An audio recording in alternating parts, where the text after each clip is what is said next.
Sri Lanka team என்னங்க விளையாடுறாங்க, ரசிகர்களை நினைச்சா ரொம்பவும் பாவமா இருக்கு. 2026 T20 உலக கோப்பையில ஸ்ரீலங்கா அணி குரூப் ஸ்டேஜ் மேட்ச்ல எல்லாம் நல்லா பர்ஃபார்மன்ஸ் பண்ணி சூப்பர் 8க்கு தகுதி பெற்றாங்க. ஸ்ரீலங்கா டீம் சூப்பர் 8ல விளையாடின 2 மேட்சுமே வின் பண்ணக்கூடிய மேட்ச தோத்து போய் எலிமினேட் ஆகியிருக்கிறாங்க T20 உலக கோப்பையில இருந்து. ஸ்ரீலங்கா டீம் 2026 T20 உலக கோப்பையில விளையாடின மேட்ச் எல்லாமே அவங்க சொந்த நாட்டிலேயே தான் விளையாடினாங்க. ஹோம் கிரவுண்ட்ல பிச் கண்டிஷன் எல்லாமே ஸ்ரீலங்கா டீமுக்கு தெரியும் எப்படி விளையாடணும்.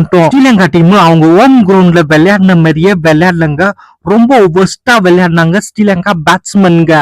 ஒரு அண்டர்ஸ்டாண்டிங்கே இல்லாம விளையாடுறாங்க ஸ்ரீலங்கா பேட்ஸ்மேன்க. பேட்டிங்ல கொஞ்சம் பொறுமையா விக்கெட் விடாம விளையாடி இருந்தாலும் மேட்சை வின் பண்ணிருக்கலாம் ஸ்ரீலங்கா டீம். போலிங் எல்லாம் நல்லா தான் போடுறாங்க. ஆனா பேட்டிங்ல எல்லாருமே 6-4 அடிக்கணும்ட்டு ஆசைப்பட்டு விளையாடி அவுட் ஆகுற மாதிரியே விளையாடுறாங்க. ஸ்ரீலங்கா டீம் எவ்வளவு மோசமா மேட்ச தோத்தாலும் ஸ்ரீலங்காவுடைய ரசிகர்கள் பயங்கரமான சப்போர்ட் கொடுக்கறாங்க ஸ்ரீலங்கா டீமுக்கு. அட்லீஸ்ட் உங்க ரசிகர்களுக்காக தான் நீங்க மேட்ச் வின் பண்ணிருக்கலாம் ஸ்ரீலங்கா டீம். 2015 இருந்து 2026 வரைக்கும் ஒரு செமி ஃபைனல்ல கூட செலக்ட் ஆகல ஸ்ரீலங்கா டீம்.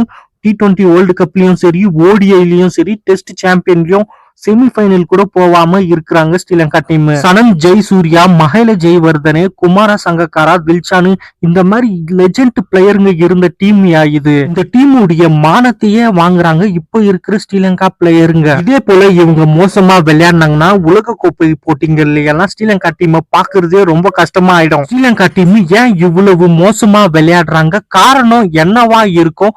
பிளேயருங்களை கரெக்டா செலக்ட் பண்ண மாட்டுக்கிறாங்களா, இல்ல மேனேஜ்மெண்ட் ப்ராப்ளமா, இல்ல பிளேயருடைய ப்ராப்ளமா, கோச்சுடைய ப்ராப்ளமா, என்ன காரணம் இருக்கும்னு நீங்க மறக்காம கமெண்ட்ல சொல்லுங்க. இந்த வீடியோ உங்களுக்கு பிடிச்சிருந்தா மறக்காம ஒரு லைக்கை தட்டி விட்டுருங்க, சப்ஸ்கிரைபும் பண்ணிடுங்க.